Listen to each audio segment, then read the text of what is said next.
नमस्कार, मैं हूं अंकिता शुक्ला और स्वागत है आपका चैनल फॉर मूवीज में। आज हमारे साथ रजाकार मूवी के तीनों स्टार्स मौजूद हैं। हमारे साथ राज अर्जुन जी मौजूद हैं, तेज सापरू जी मौजूद है और मार्कंडेय देशपांडे जी मौजूद है। सर, आप तीनों का बहुत बहुत स्वागत है हमारे चैनल में। सर, मैं आपसे एक सवाल पूछना चाहती हूँ कि आप इस फिल्म में वल्लभ भाई पटेल का किरदार निभा रहे हैं जी। आपने विलेंस का किरदार निभाया है, दोनों में काफी अंतर है, इसको आप कैसे देखते हैं? सर, मैं इसका जवाब देना चाहूँगा कि एक एक्टर जो होता है वो एक्टर होता है। अभी आपने देखा होगा कि सारे हीरोज भी विलन का रोल करते हैं, वही जो विलन का रोल करते हैं वो हीरो का भी करते हैं। तो एक रोल होता है। शायद मेरी शक्ल प्रोड्यूसर और डायरेक्टर को पटेल साहब से मिलती हुई कुछ नज़र आई थी, तो मुझे बुलाया गया था वहाँ और 3 लुक टेस्ट हुए मेरे।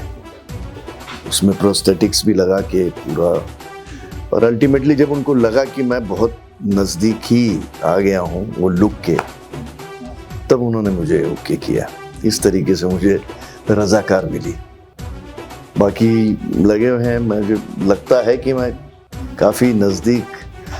वल्लभ भाई पटेल का किरदार निभाते वक्त कितनी मुश्किलों का सामना करना पड़ा? मुश्किलें तो मैं नहीं कहूँगा ऐसे, क्योंकि जब मैं वहाँ गया तो डायरेक्टर और प्रोड्यूसर ने मुझे काफ़ी अच्छी ब्रीफिंग्स जो पटेल साहब का हुआ था, प्लस मैंने थोड़ा जो निकाला अपनी स्टडी जो थी वो देखा, और उसके बाद फिर एक मेरे जहन में आया कि मैं इस तरीके से ही करूँगा ये। हालांकि मुझसे पहले भी लोगों ने किया है, लेकिन वो मैंने देखा नहीं, क्योंकि एक बार कोई कर लेता है वही रोल अगर मुझे करने मिलता है तो फिर वो कहीं ऐसा लगता है कि उसको देख के उसका कुछ ऐसा मेरे उसमें ना आ जाए। तो मैंने अपने तरीके से फिर निभाया इसको। उम्मीद है पसंद आएगा आपको। जरूर सर। आपने स्क्रिप्ट सुपरस्टार में एक पिता का किरदार निभाया है और इस मूवी में आप काफी एक अहम भूमिका में नजर आ रहे हैं, तो इस किरदार के बारे में। इस किरदार का नाम है कासिम रिजवी।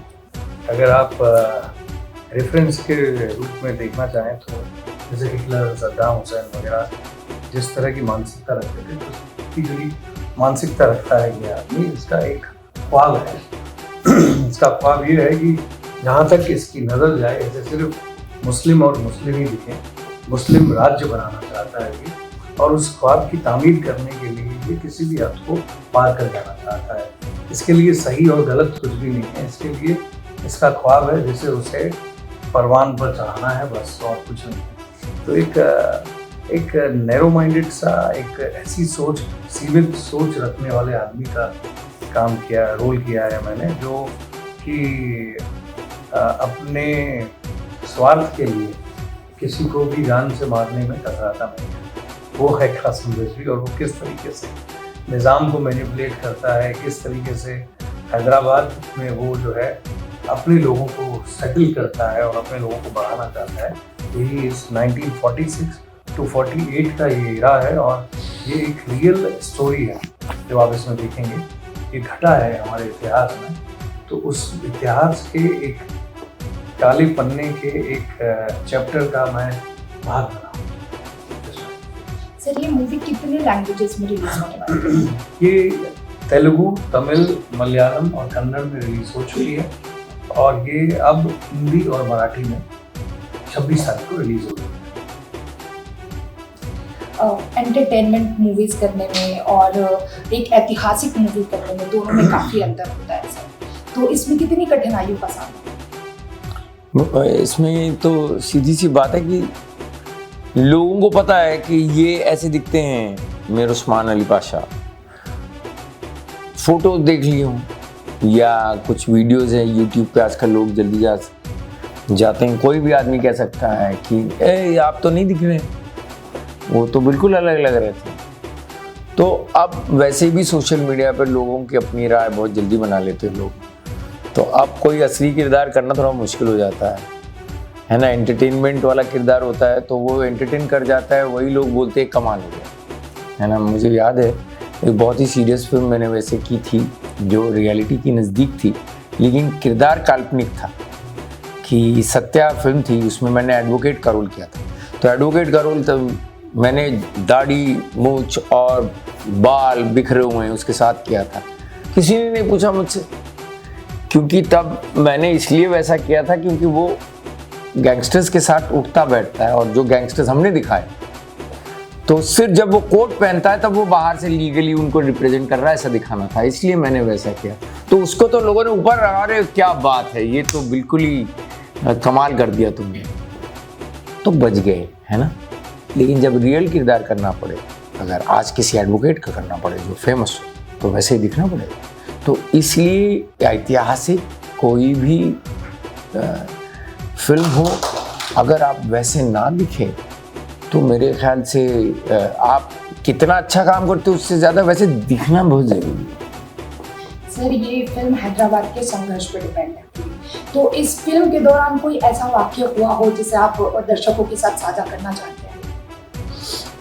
ऐसे वाकया कुछ, जब फिल्म बनती है तो वो बन रही थी, तो वैसे कोई पर्टिकुलर वाकया ऐसा नहीं था। बाकी थोड़ी सी दिक्कतें आई थी प्रोड्यूसर को, जो जगह चाहिए थी शूटिंग करने की, कभी कभी वो नहीं मिलती थी, क्योंकि वो गवर्नमेंट के इंस्टीट्यूशंस थे। अब 1947-48 का वक्त दिखाना था, तो वो दिक्कत आती थी उन्हें। फिर कई जगह ऐसी उनमें एक्स्ट्रा जो बजट था उसके बहुत ऊपर चले गए, क्योंकि वो रिक्रिएट करना पड़ा जैसी चीज़ें अलग, तो वो एक कॉस्ट उनका वैसे भी बढ़ गया। ज़्यादातर बस यही चीज़ें थी जो काफ़ी। आप अपने असल जिंदगी में किस तरह देखते हैं? असल जिंदगी में मतलब मैं समझा नहीं आपकी बात। मतलब ये फिल्म जैसे हैदराबाद के संघर्ष पर है, जी, एक मोरल जी, वे, या तो दर्शकों को क्या कुछ आप बताना चाहते हैं इस फिल्म से? ये अपना पास्ट जो आज हम लोग आराम से बैठे हैं, हर चीज़ें हो रही हैं, इसके पीछे कितने हमारे बुजुर्गों ने, वो बड़े नहीं, मतलब पटेल साहब या मीर साहब या कासिम रिजवी, ऐसा नहीं है, जो बुजुर्ग हैं, अनसंग हीरोज भी बहुत हैं, और ये स्टोरी उनकी भी है, the unsung heroes of the Hyderabad genocide.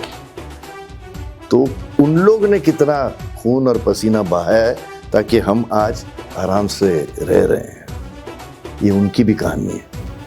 Sir, आपने दिलीप साहब के साथ काम किया है, सलमान खान के साथ, आमिर खान के साथ, तो पहले की इरा में और अब की इरा में कितना डिफरेंस है सर? काम सबके साथ किया पहले, मतलब मैं डिफरेंस तो आपको यही बोल सकता हूँ कि टेक्नोलॉजी और ये सब बेहतर हो गई है। बाकी उस वक्त कुछ था, मज़ा अलग था। आज ज़रा सब अपने में आते हैं, काम करके फटाफट निकल जाते हैं। कुछ जो सोल वाली जो थी कनेक्शंस, जो पैकअप के बाद बैठना, सब वो कम हो गया है बहुत। सब अपने अपने में लगे हुए, सबको लगता पता नहीं कुछ फास्ट ट्रेन चल रही है जैसे, सब फास्ट लेन में सब।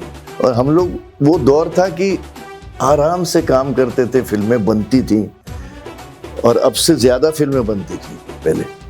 मुझे एक वक्त याद है कि जहाँ मेरे पास 32 फिल्में एक टाइम पे थी, 32 फिल्म्स में साइमल्टेनियसली मैं काम कर रहा था, और सारे थे, हीरोज भी थे, दिलीप साहब भी थे, वो अपना अलग थे, देव साहब का अलग था, राज कपूर साहब का अलग था, धर्म जी का, मतलब इतने हीरो थे और सब स्टार्स थे अपने।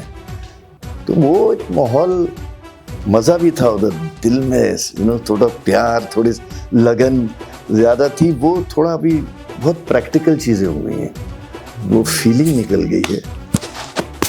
अभी भी पुराने हैं एक्टर, स्टार्स भी हैं जो कोशिश करते हैं कि नहीं यार, उनको बुला लो यार, बहुत दिन हो गए साथ में काम नहीं किया, ऐसे।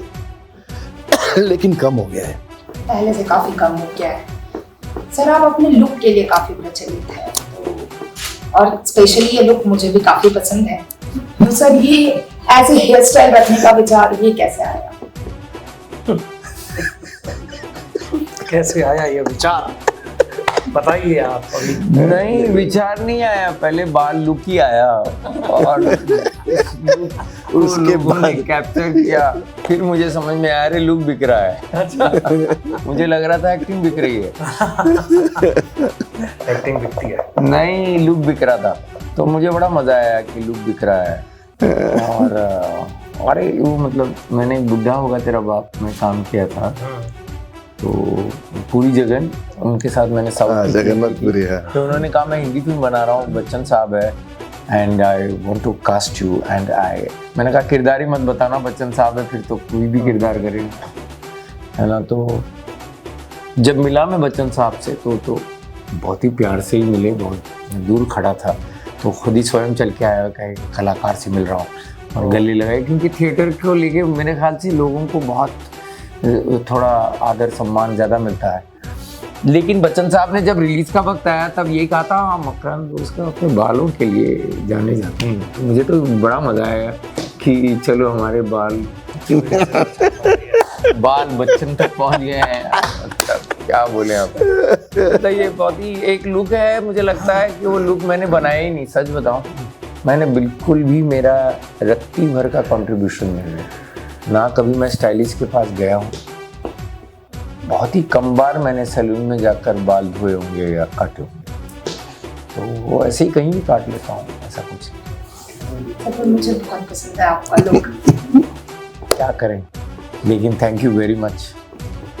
और सर आपने डॉक्टर अरोड़ा में काम किया है, आपने काफ़ी सुपरस्टार्स के साथ काम किया है और आप एक खुद सुपरस्टार हैं, तो बॉलीवुड में नेपोटिज्म काफ़ी चलता है, तो उस पर आप क्या कुछ कहना चाहेंगे? ये मेरे को लगता है कि एक खामोखा की बात है जो बहुत सालों से चली आ रही है। मुझे लगता है कई बार हमारे पास ना कोई मुद्दा ही नहीं होता है, तो कभी हम नए नए मुद्दे पैदा करते हैं।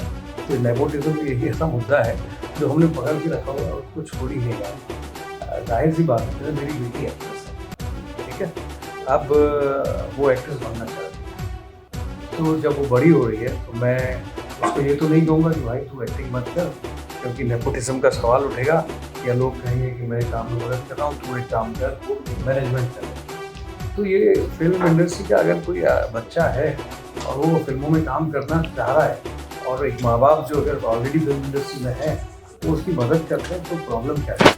प्रॉब्लम नहीं है। जैसे कि मैं उसको गाइड करता हूँ, वैसे ही हमारी फिल्म इंडस्ट्री में बाकी लोग गाइड करते हैं। मेरे पिताजी नहीं थे इस इंडस्ट्री में, तो मैं आया और मैंने अपनी जगह बनाई। अब जो अनुभव मेरे हैं तो वहाँ तो मैं अपनी बेटी को जाने नहीं दूंगा ना, अगर कुछ गलत हो रहा होगा। बस यही काम करते हैं। नेपोटिज्म में किसी का काम थोड़ी मिल जाएगा। मान लेते हैं, चलिए आप ही की बात मान लेते हैं, चलिए कि नेपोटिज्म की वजह से किसी को कहीं नहीं मिले, काम दिलवा दिया किसी ने, बट अल्टीमेटली तो आपका काम ही है ना जो ग्रुप करेगा। वो उसके बाद कहाँ काम आता है, आपको काम तो करना ही पड़ेगा, अपने आप को करना ही पड़ेगा। बट मैं मानता ही नहीं हूँ कि ऐसा है। तो ये खामोखा की एक डिबेट चल रही है जो बहुत समय से चल रही है। आप तीनों ने टॉलीवुड में काम किया है, बॉलीवुड में काम किया है, लेकिन दोनों में क्या डिफरेंस है? क्या अच्छी चीज़ है, क्या बुरी चीज़ है? बहुत मेहनत करनी पड़ती है जो भाषा आपको आती नहीं, फिर तब आपको भाषा बताने के लिए वो समझी हुई आप ज़्यादा जेस्चर्स यूज़ करते हो। तो मुझे तो लगता है मेरा परफॉर्मेंस जब मैं सदर्न फिल्म साउथ की फिल्मों में होता है, उसमें मेरे बॉडी लैंग्वेज आपको ज़्यादा नज़र आएगी। उसका कारण भाषा है। दूसरी बात यह है कि साउथ के लोग बॉलीवुड से बहुत प्रभावित है और वो अपना काम उस टाइम के हिसाब से कंप्लीट करते रहते हैं। वो आपको अगर बुलाया है तो आपका काम कर दिया, उनको टाइम की वैल्यू है। बिल्कुल ही आपका वक्त लिया है तो वो आपके वक्त के हिसाब से काम कर देंगे।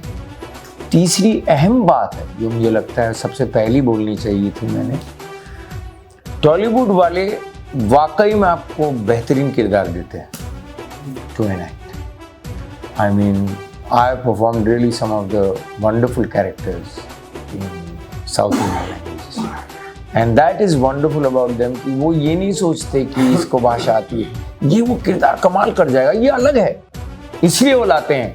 और उनकी जो ऑडियंस है उनको भी वो अलगपन देखना ज़्यादा अच्छा लगता है।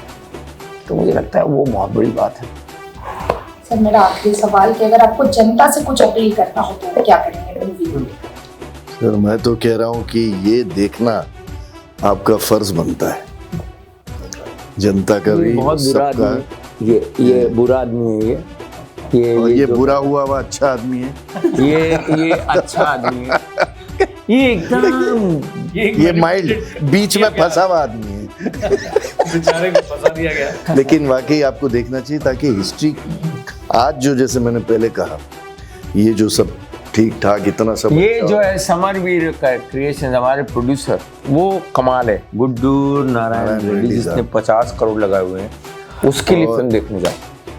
क्या हम आप चेहरों लोग के अभी लिए लगाए। देखेंगे कि देखिए जरा उसने बनाया क्या है और कितनी स्ट्रगल पहले करनी पड़ी थी, यहाँ तक आज हम जो हिंदुस्तान में आराम कर रहे हैं अभी, तो उसके पीछे जो हिस्ट्री बहुत मेहनत है। बहुत बहुत thank you so much. Thank you Thank you. Thank ऐसे यू तमाम अपडेट्स के लिए देखते रहिए हमारे